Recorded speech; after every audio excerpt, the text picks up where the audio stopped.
This review is mainly created as response to the confused Matthew review of this film, but I don't even think that's on YouTube, so I will keep the mentioning of him to a minimum in case you don't know who that is. I watched Moulin Rouge when I was 18 for the first time because my girlfriend made me. She loved the film, but, she was a girl who was 18. It was about true love and mushy shit. Girls. Anywho, I now just watched it again for the first time in like 10 years. So the film starts with a visually stunning setup that seems to let us know that the movie is being recalled and sung by some mustache dude. He introduces us to Special Boy, Ewan McGregor, who's all sad and shit. The Ewan, our special boy, types out, whilst the mustache dude sings, this movie's apparent theme. The greatest thing you'll ever learn is just to love and be loved in return. He then types Moulin Rouge.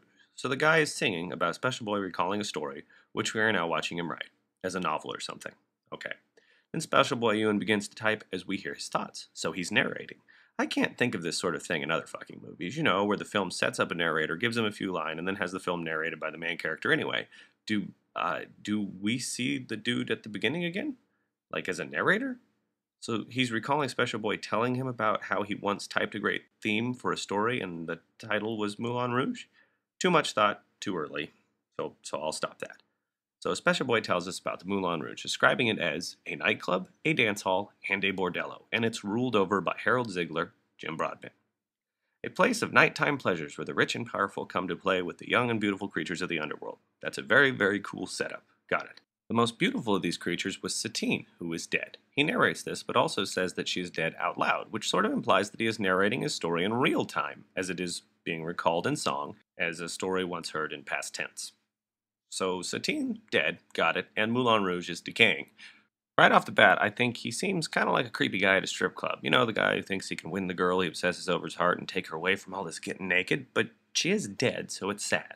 And admittedly, it's an intriguing setup. So Special Boy explains through morose narration that the story he is going to tell takes place a year ago, in 1899, which, just because, I will state, means that we are listening to a story being sung at us by a man who once met some special boy who told him of the time he typed something about what happened in his own narration a year before. So back in time we go to meet Special Boy as he gets off a train in Paris. He narrates that this is the summer of love, which makes you think hippies, and that he knows nothing of Harold Ziegler or the Moulin Rouge. He arrives from London to be at the center of the Bohemian Revolution, which is in the shit part of town. And this is where Special Boy has decided to live a hippie-like, penniless existence.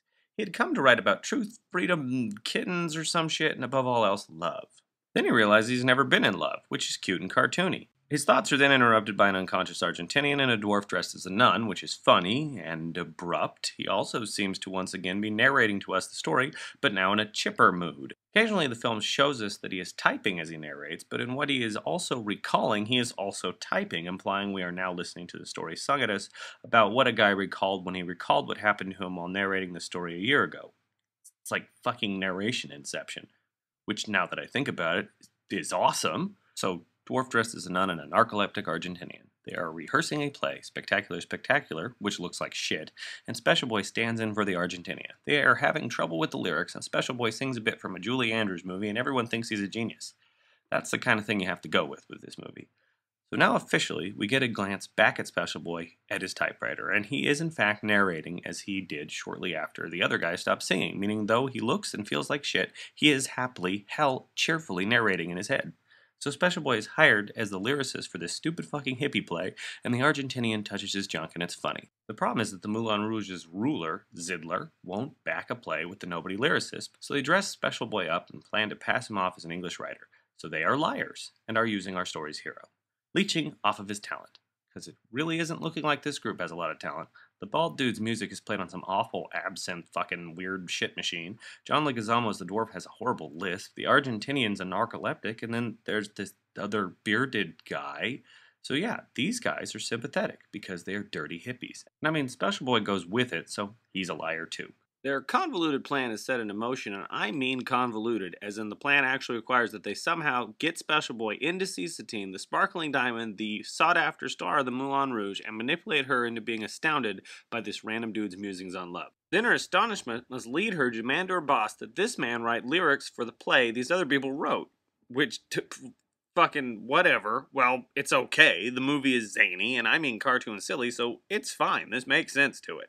After coming up with their convoluted plan, they celebrate with absinthe, and the movie veers off into randomness for a bit, but it's randomness with Kylie Minogue, so that's fucking cool, I guess.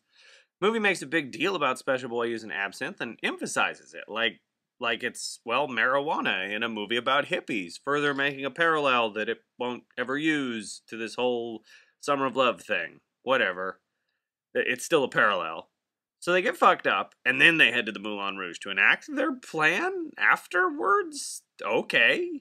The Moulin Rouge is a rockin' spazzy place. We meet Zidler, who is awesome, and we hear songs we know like Nirvana and Patti LaBelle, and they reference David Bowie, and the place is a big fucking party, and that's pretty cool.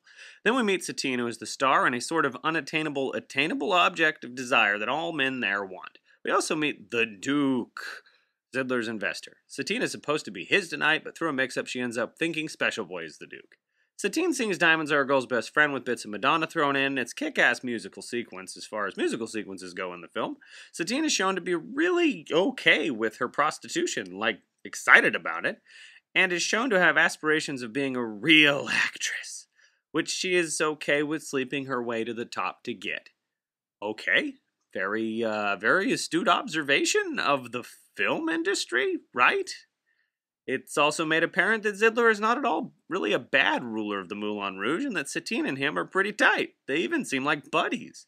So after the dance number, Satine faints. She then coughs blood into a hanky, which lets us know that she will die from this. So yes, we do indeed know why she is dead, which makes the mood all the more jumbled feeling when the film bounces the audience right back into the zaniness of the Moulin Rouge.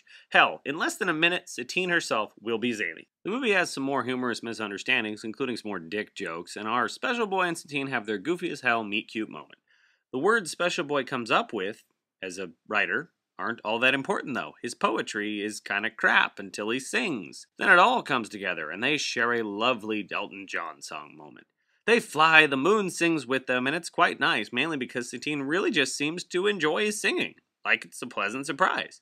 This is odd, being he's emphasized as a writer in the film and in the narration. Now at this point, is Special Boy in love with her? He thinks so, and it seems like it, but he's all about love, and he's never been in love before. And Satine is a fucking prostitute. The star prostitute, whose amazing beauty entices all men. If I was fresh off the train on a grand adventure to discover myself and I ended up in the arms of a mega glamorous prostitute in a place like this, and she looked like that, and I was under the influence of the hallucinatory effects of absinthe, I would be in love with her too. And the Green Fairy, maybe the Argentinian. Hell, he's the only person that's given me any action so far in this movie. Hell, Kylie Minogue will sing Shocked and we'll fly off to the moon, me and the Argentinian. It'll be awesome. Satine says she is in love with Special Boy, but she thought he was a duke. Once she finds out he's a penniless writer, which, amusingly Toulouse or John Leguizamo the Dwarf apparently brings by to her quite often, she is a sort of cartoony unhappy. Then the real duke shows up, and he talks, and he has this Disney villain's voice, and we know he's the bad guy. Special Boy tries to hide in Satine's room while Satine distracts the duke to hilarious effect. It also makes Satine look insane, and it also is really incongruent with the whole Satine is going to die thing. Satine distracts the Duke away, after telling him his crazy awesome Duke powers overwhelmed her,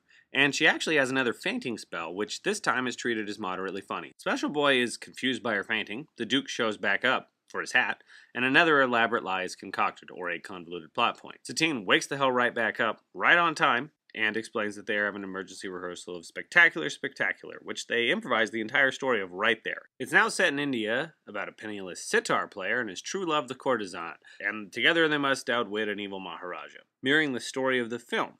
The Duke buys this, and above all else, they finally say Special Boy's fucking name, and I swear to God they haven't said it at this point. Christian. Symbolism.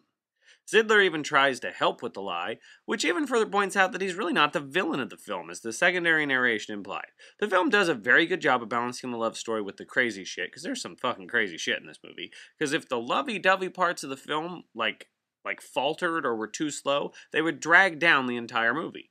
Baz Luhrmann, the director, wisely makes the Spectacular pitch song fun, simple, and in close quarters, while the song that follows, One Day I'll Fly Away, which is about specifically Satine and Christian's love, he gives that this really mammoth production.